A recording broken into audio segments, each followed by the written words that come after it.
नमस्कार दोस्तों, आप सभी का स्वागत है क्रिएटर काका चैनल में। आज की कहानी है एक ऐसी स्त्री की जिसे समाज ने ठुकराया, लेकिन जिसने अपने साहस से खुद को ही नहीं पूरे गांव को बदल दिया। एक छोटे से गांव का नाम था आनंदपुर। चारों ओर खेत, तालाब और मिट्टी की खुशबू से भरा वह गांव बाहर से शांत दिखता था, लेकिन अंदर कई मान्यताओं और रूढ़ियों से बंधा हुआ था। उसी गांव में रहती थी एक महिला, गौरी। उसका पति हरिदास गांव का एक साधारण किसान था। दोनों का जीवन सादगी भरा मगर प्रेम से परिपूर्ण था। गौरी सुबह सूरज से पहले उठती, घर संभालती, फिर खेतों में पति का साथ देती। गांव में सब उसकी मेहनत और विनम्रता की प्रशंसा करते थे। लेकिन एक दिन दुर्भाग्य ने दस्तक दी। एक भीषण आंधी में खेत पर काम करते समय पेड़ गिर गया और हरिदास उसकी चपेट में आ गया। गांव वाले दौड़े, कोशिश की, पर नियति को कुछ और मंजूर था। कुछ ही घंटों में गौरी का संसार उजड़ गया। पति के जाने के बाद गौरी का जीवन बदल गया। जो लोग पहले उसे भाग्यशाली कहते थे, वही अब उसे अभागिन कहने लगे। त्योहारों में उसे दूर रखा जाने लगा। शुभ कार्यों में उसका आना अशुभ माना जाने लगा। गौरी का दिल टूट चुका था, लेकिन उससे भी ज्यादा उसे समाज की बेरुखी ने घायल किया। एक रात वह घर के बाहर बैठी आसमान देख रही थी। उसकी आंखों में सवाल था, क्या सच में मेरा अस्तित्व केवल किसी के साथ होने से था? उसी समय गांव में 3 यात्री आए। वे साधु नहीं थे, पर उनके व्यक्तित्व में गहरी शांति थी। पहले थे अच्युत बाबा, शांत और गंभीर।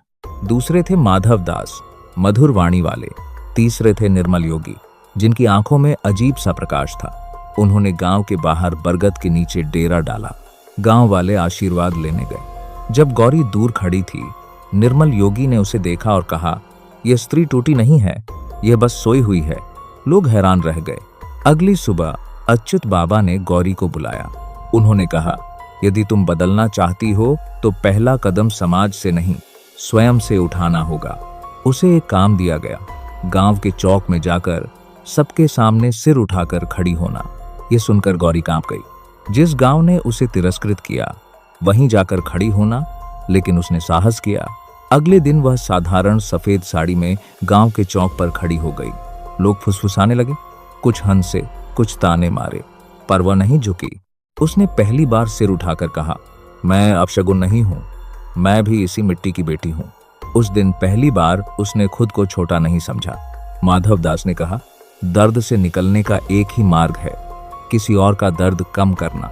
गांव में एक कुष्ठ रोगी बूढ़ा रहता था। कोई उसके पास नहीं जाता था। गौरी को उसकी सेवा का दायित्व दिया गया। पहले दिन उसे घृणा हुई, डर लगा।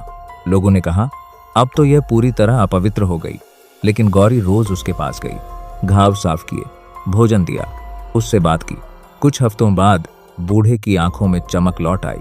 गौरी को समझ आया, जिसे समाज अछूत कहता है, वही मेरी शक्ति का कारण बन रहा है। अब निर्मल योगी ने अंतिम परीक्षा बताई।